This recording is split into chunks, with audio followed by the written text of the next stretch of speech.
de Deus. Porque só quem tem filho, irmãos, consegue se aproximar do entendimento do amor de um pai para com um filho. Porque às vezes, principalmente quando nós somos jovens, adolescentes, nós parece que sempre nós temos razão de todas as coisas. Esses dias, pregando para os jovens, para os adolescentes da minha igreja, eu disse para eles que quando eu era jovem eu sabia de tudo. E agora que o tempo passou e a gente vai adquirindo uma certa experiência, vamos conhecendo a Bíblia, chegando mais perto de Deus, parece que a gente não sabe de quase nada. Porque muitos dos nossos conceitos, muitas das nossas motivações, muitos dos nossos desejos e anseios, nada mais é que o fulgor da juventude. E nós tratamos isso como se fosse, muitas das vezes, os últimos dias da nossa vida.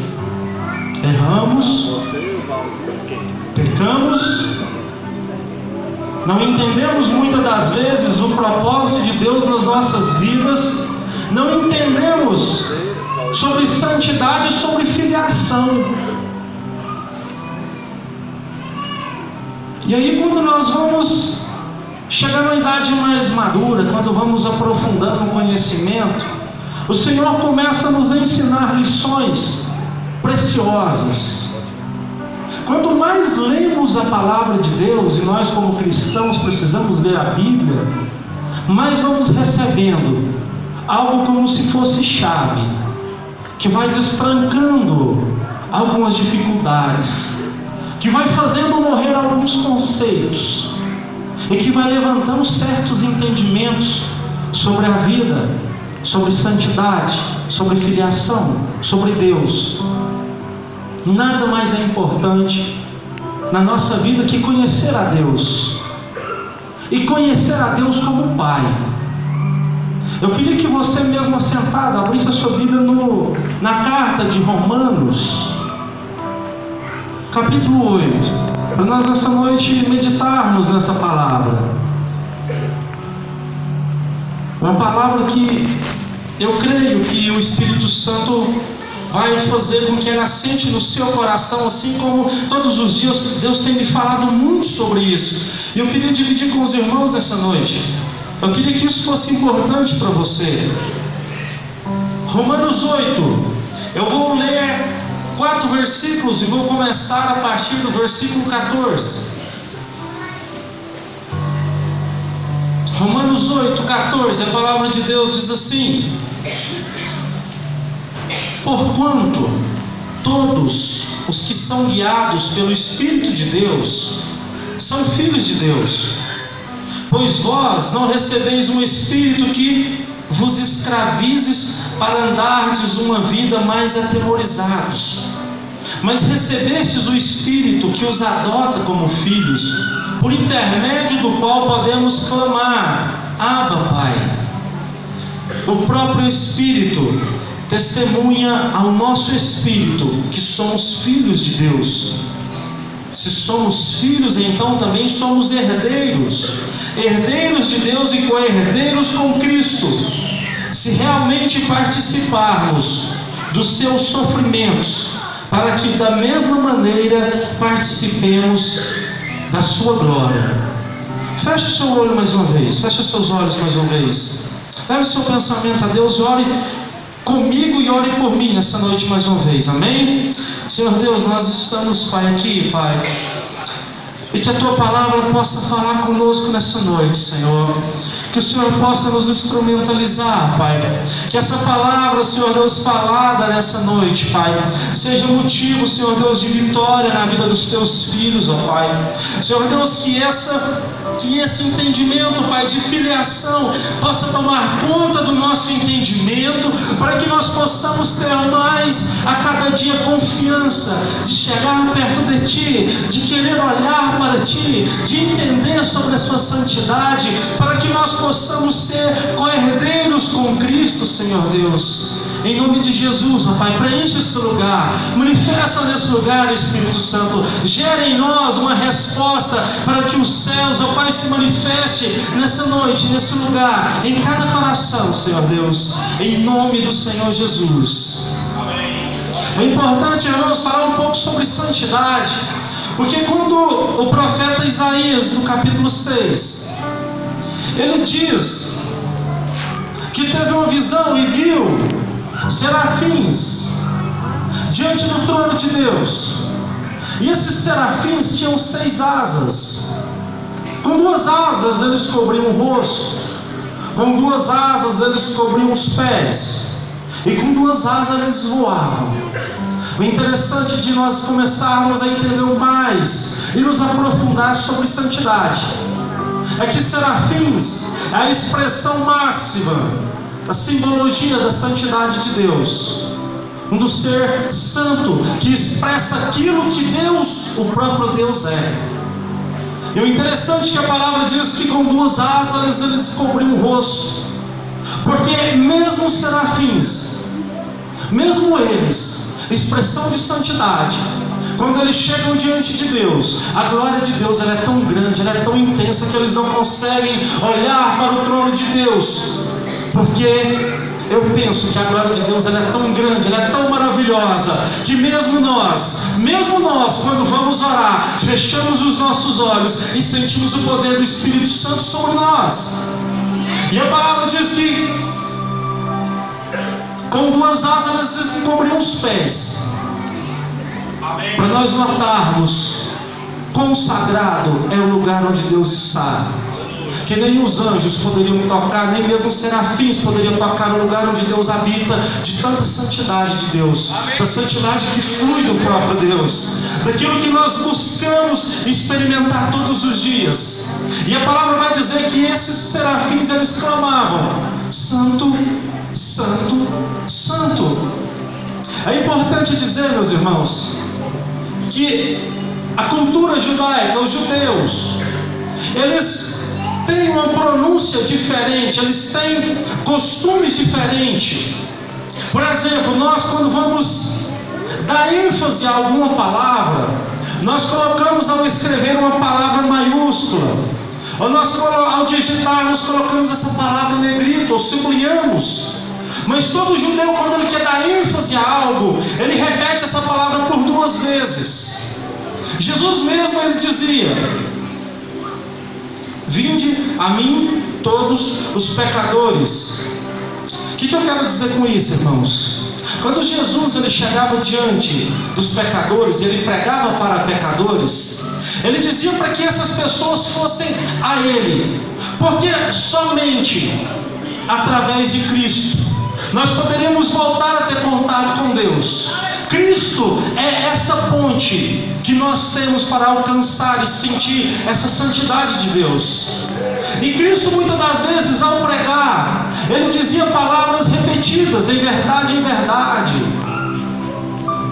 Então, quando você vai ler a Bíblia, ele repete muitas vezes, porque Cristo queria dar ênfase a uma palavra. Voltando para a palavra de Isaías, quando os serafins clamavam 3 vezes Santo, Santo, Santo, era expressando a glória máxima de Deus, porque em nenhum versículo da Bíblia você encontra 3 repetições. Ou seja, eles queriam que nós entendêssemos tamanha santidade de Deus, mas Jesus já vem nos mostrando no Novo Testamento, dizendo o seguinte: é através de mim, vinde primeiro a mim, porque é o sangue dele que veste, que nos lava, que nos reveste de todo o pecado, é essa ponte para que nós possamos chegar com confiança diante de Deus. E quando a palavra de Deus nos fala sobre ser co-herdeiros, é interessante dizer que quando nós vamos ler a Antiga Aliança ou o Velho Testamento, nós encontramos 8 vezes a palavra Pai. E toda vez que o judeu fala Pai, ele tratava Deus como um Criador, como um chefe de nação.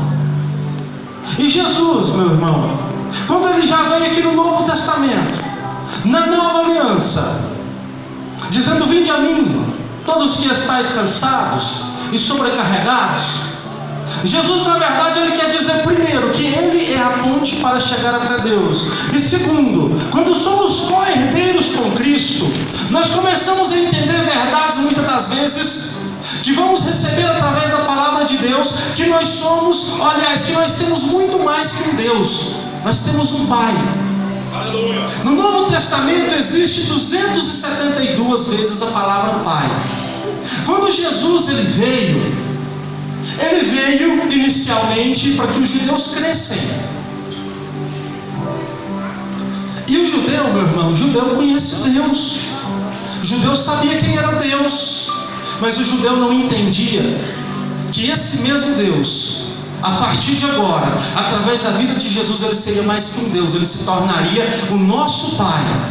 E só de pensar nisso, o judeu ficaria pensando que Jesus estava blasfemando. Não, nós não podemos chamar Deus de Pai, porque Ele é muito santo, Ele é muito poderoso, mas Jesus vem para revelar verdades. E Jesus ele vem não para revelar Deus, mas Ele vem para revelar o Pai, através da santidade dEle. E é interessante dizer, irmãos, que para que nós entendamos isso, nós precisamos entender que precisamos de fé. Porque muitos pensam que fé é simplesmente para receber, é simplesmente para esperar algo da parte de Deus. Mas eu digo para você que nós precisamos ter fé para conhecer a Deus. A fé é muito mais, ela vai muito além do que esperar algo. Ela vai movimentar em você o desejo de você saber que você é co-herdeiro com Cristo, e você através da fé pode conhecer a Deus como o seu único Pai verdadeiro, majestoso, que cuida de você. Quando nós temos um filho, irmão, eu comecei a dizer isso no início, a nossa percepção muda um pouco. Eu vi Eduardo e a Edilene aqui com o bebezinho deles. Ela está grávida de novo, benção, herança de Deus. Eu começo a olhar no meu relacionamento com meu filho. E eu sempre tenho citado isso porque Deus tem mexido comigo usando meu filho. Às vezes eu chego do trabalho cansado. Vocês que têm filho pequeno, vocês sabem. Você senta para estudar, para ler, o menino já pula no seu pescoço, já puxa a roupa e sai gritando. E aí às vezes eu chego do meu trabalho, eu entro para o banheiro, eu vou ler alguma coisa, eu vou estudar. E aí eu demoro 40 minutos, 1 hora. Aí de repente eu abro a porta, o meu filho está lá deitado no chão. Ele falou: terminou? O senhor pode brincar comigo? Você sabe o que eu entendo com isso, meu irmão? Nós como filhos, nós temos que esperar ansiosamente a chegada do nosso Jesus na nossa vida. Nós precisamos ter paciência para esperar o momento dele vir. E quando ele vem, a gente tem que estar pronto e falar: Deus, Espírito Santo, o Senhor pode falar comigo agora? O Senhor pode me dar atenção, Espírito Santo?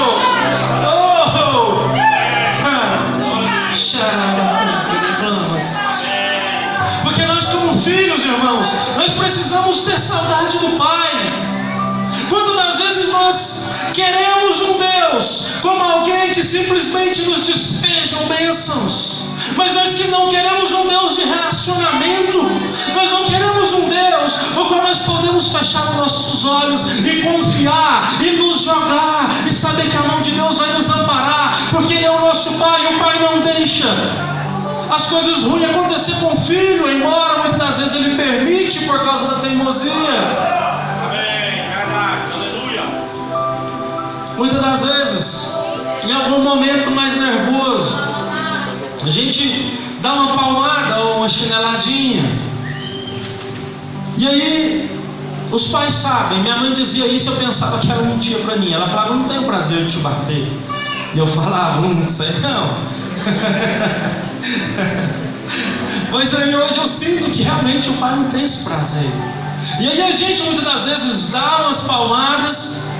Isso me mexe comigo, com a minha estrutura, não só pelo meu relacionamento com o meu filho, mas por causa do meu relacionamento com Deus. E aí eu vejo ele chorando, aí eu espero um pouquinho, vou lá, abraço ele, ele me abraça como se nada tivesse acontecido. Quantas das vezes nós sentimos que Deus não está agindo, e a gente fala: eu vou parar de jejuar, eu vou parar de orar, eu não vou ficar aí na igreja, porque porque eu fiz 7 campanhas de quinta-feira e Deus não fez nada por mim. E a gente fica emburrado, e a gente começa a procurar pessoas para criticar. Os adolescentes desculpam muitas das vezes o pai ou a mãe, né? A mãe corrige, fala, é culpa do meu pai que não deixou sair. E a gente é da mesma forma, irmãos, diante de Deus. A gente procura culpados. A gente quer culpar o nosso pastor, o nosso líder, os obreiros, o irmão. Mas nós não estamos prontos muitas das vezes para, depois de ouvir tantos não da parte de Deus, a hora que o Espírito Santo veio, a gente diz, sim, Espírito Santo, sim, sim.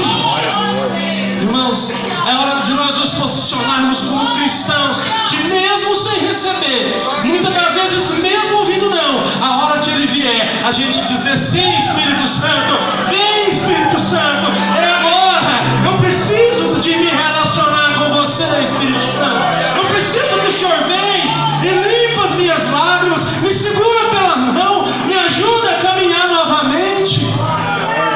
Quantas pessoas que saem das igrejas e vai para o mundo e pecam e traem a santidade de Deus, e às vezes não tem força para voltar, porque eles acham que eles mesmos devem se punir porque eles erraram. Mas eu quero te dizer para você, meu irmão, volta, porque o Pai está te esperando.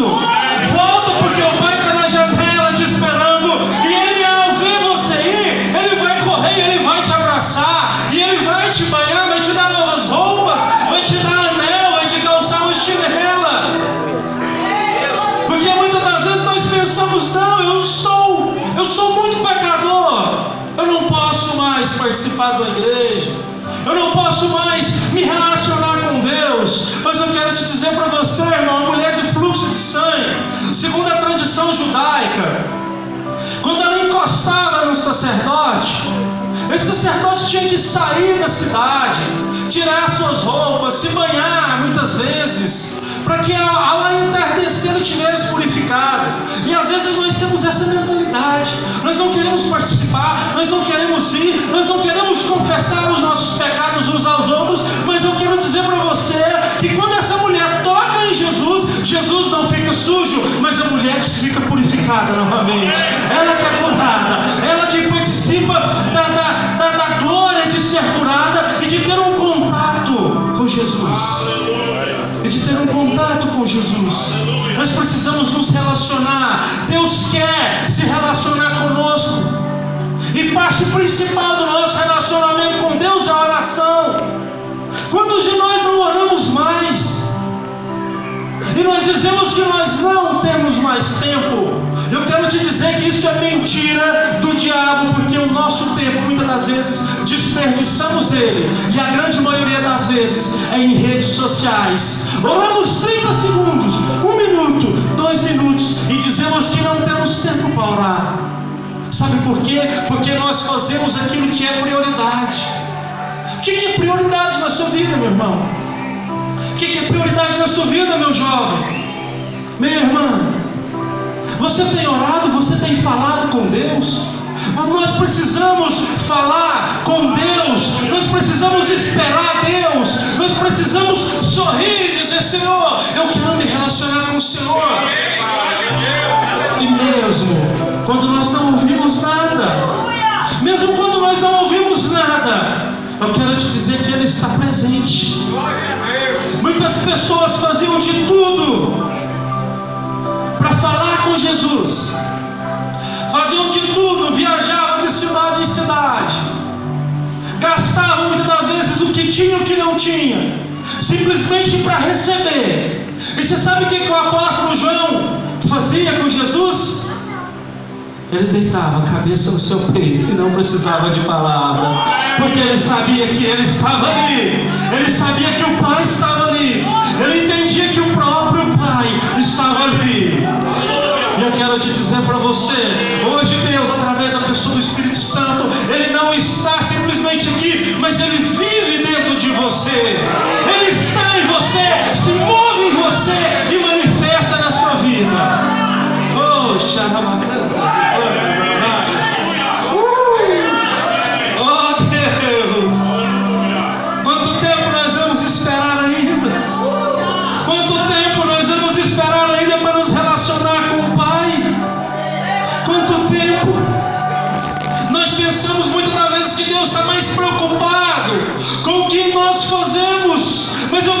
dizer que um pai preocupa com quem você é.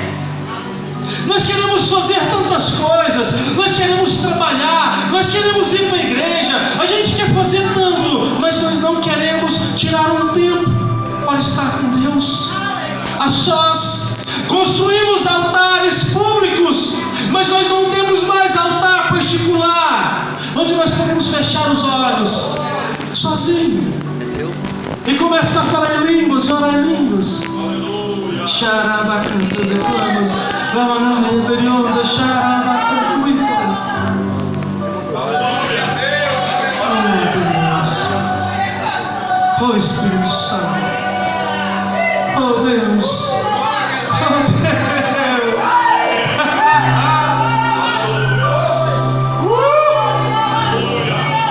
Irmão, o Pai, Ele presenteia você. E nós chamamos esses presentes de bênçãos. O Pai nos dá presente não pelo que nós fazemos, mas porque nós somos filhos dele, porque nós somos seus filhos. Se você creu em Jesus, aceitou, se arrependeu, converteu, você imediatamente é filho por adoção, através do sangue de Jesus. E a partir disso, meu irmão, ele se torna o seu pai. Você já viu um pai que trabalha numa empresa e o filho trabalha com ele? Normalmente esse filho não tem salário. Certa vez eu fui ajudar meu pai a fazer uma calçada numa casa que ele tem no interior. E aí foram algumas pessoas ajudar ele, e eu ajudei também. Aí final do dia, o pedreiro foi, recebeu, o servente foi, recebeu. Aí eu fui. Ele falou: o que você quer? Eu falei: eu quero dinheiro. O dinheiro para quê? Isso aqui é seu, rapaz. É nosso. Isso aqui é seu, isso aqui é nosso. O filho, ele não tem salário. O filho, ele tem herança. O filho, ele tem herança, ele não tem salário. Olha o que diz Efésios 1:3. O Pai que já nos abençoou. Não é o Pai que vai nos abençoar. O Pai que já nos abençoou com todas as bênçãos espirituais. Você é herdeiro. Você já tem da parte de Deus a herança. Você tem o melhor.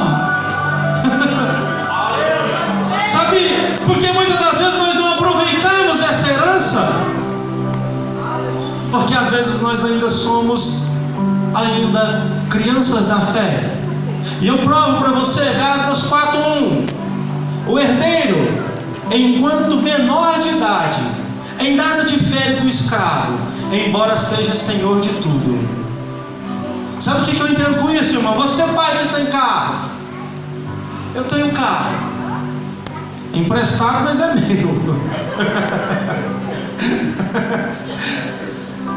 Meu filho chega em mim, chega em você que é pai e tem carro. E aí fala assim, ele é uma criança, e fala: pai, me dá a chave aí, deixa eu andar no carro. Você vai deixar? Lógico que não. Aí o filho, às vezes vai te inquirir, vai dizer: uai, pai, mas esse carro o senhor falou que é meu? Sim, esse carro é seu, mas você não vai usar, porque você é de menor, você é uma criança. Ou seja, muitas das vezes nós não usufruímos o melhor de Deus. E eu quero abrir parênteses: o melhor de Deus é Jesus Cristo, e Ele veio. Mas eu quero dizer que Deus ainda tem grandes coisas para essa geração. Deus tem grandes coisas para a sua vida. E às vezes nós não usufruímos disso. Sabe por quê? Porque ainda somos infantis, somos crianças. Nós não sabemos lidar. Porque, meu irmão, muitas das vezes unção precisa de renúncia. E nós queremos pregar e cantar bem, mas nós não renunciamos às coisas. Queremos ser tocador, mas não renunciamos às coisas. Queremos ser um pastor, mas nós não conseguimos abrir mão e renunciar. Porque criança é assim, já viu? Você dá um brinquedo para ela, aí ela fica querendo brinquedo. Aí ela quer outra coisa. Você fala: meu filho, então eu vou vender essa sua bicicletinha para comprar outra. Não, de jeito nenhum, eu quero é os dois. Criança não renuncia, mas quem é adulto renuncia. E às vezes falta isso.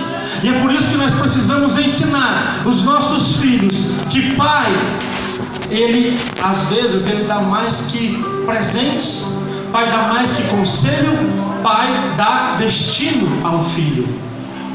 O pai, ele dá tanto destino ao filho que ele não procura se relacionar com o melhor filho, ele procura se relacionar com o filho que senta, que ouve. Deus muitas das vezes não tem filhos preferidos, ele tem filhos mais esforçados.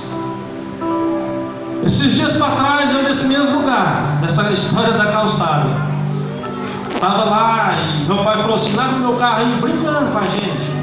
Aí eu fui lá ver esse carro, falei pro meu irmão: vamos lá ver? Ele falou: de jeito nenhum. Aí eu fui lá, lavei o carro dele, né? Aí a hora que terminou, ele foi lá, eu falei: tá até mais ou menos. Mas eu percebi a alegria dele.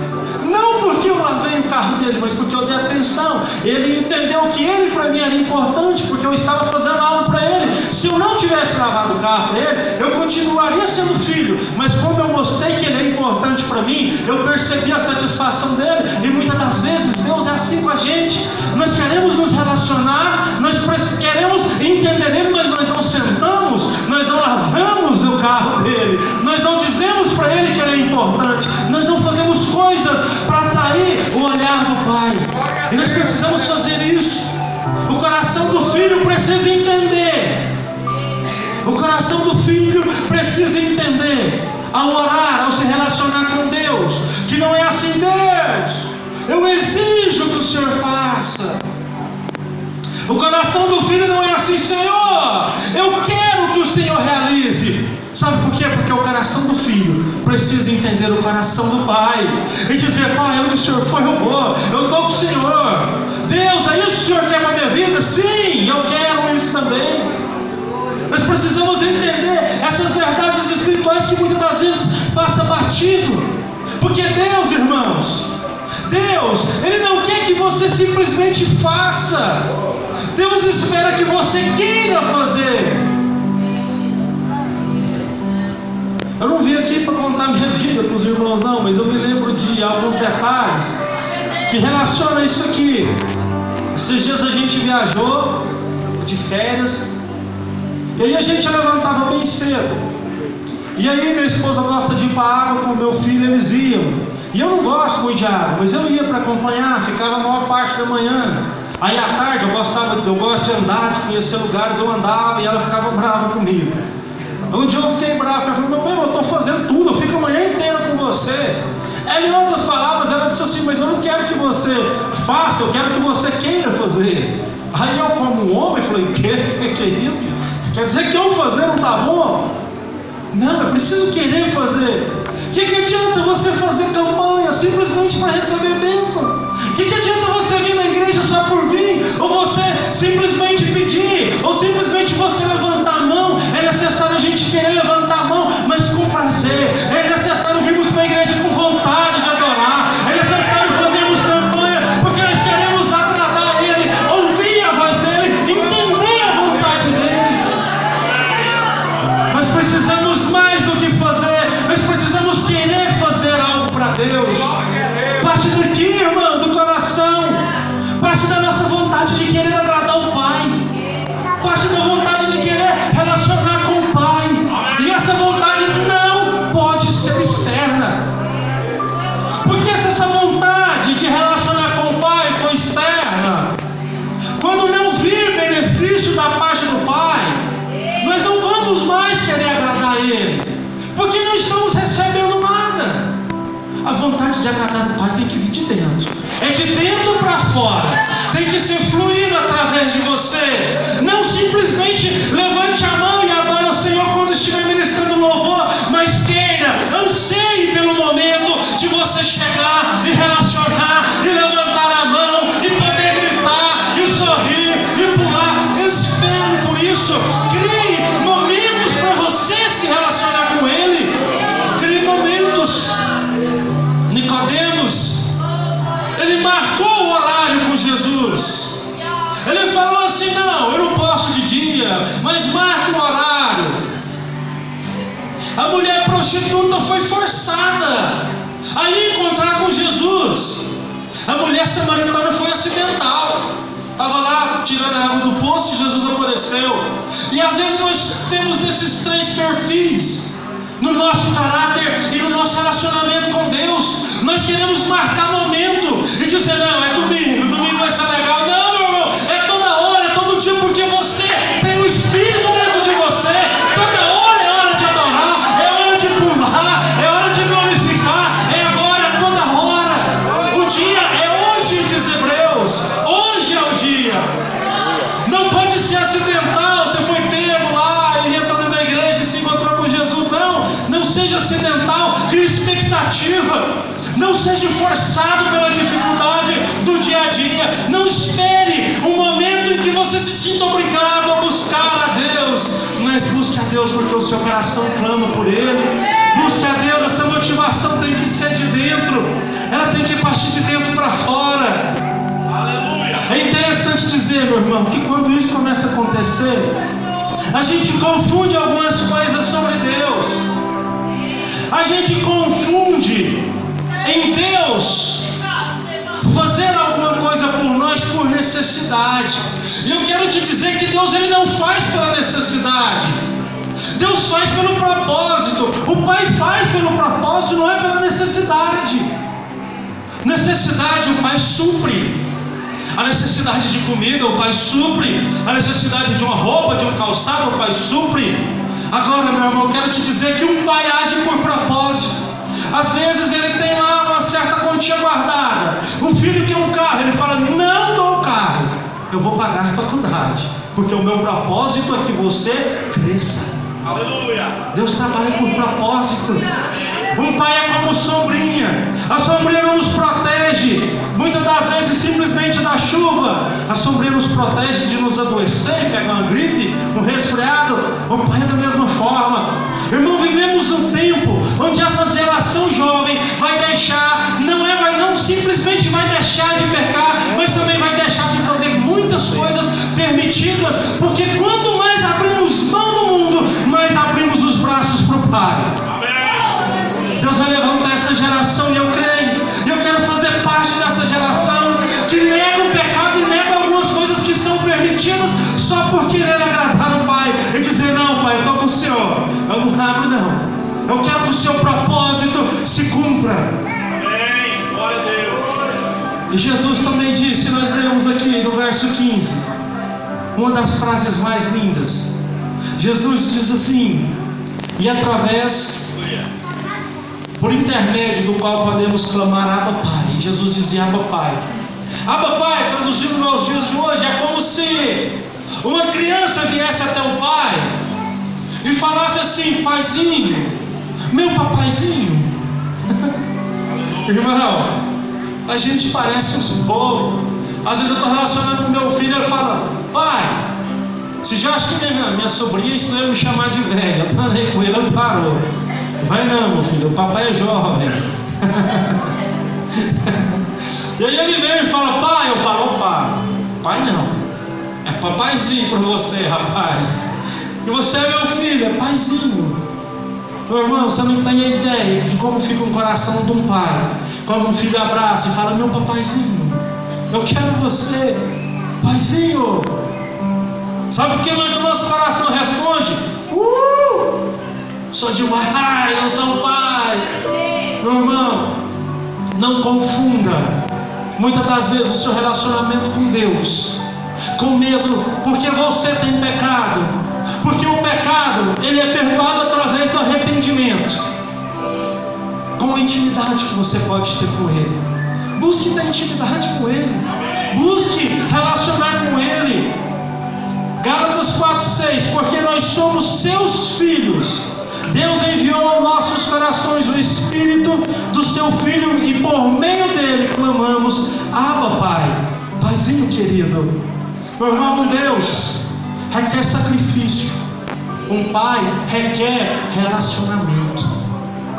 Precisamos falar com Deus. Nós precisamos sentir saudade de Deus. Nós precisamos ficar angustiados pela saudade, pela vontade de Deus.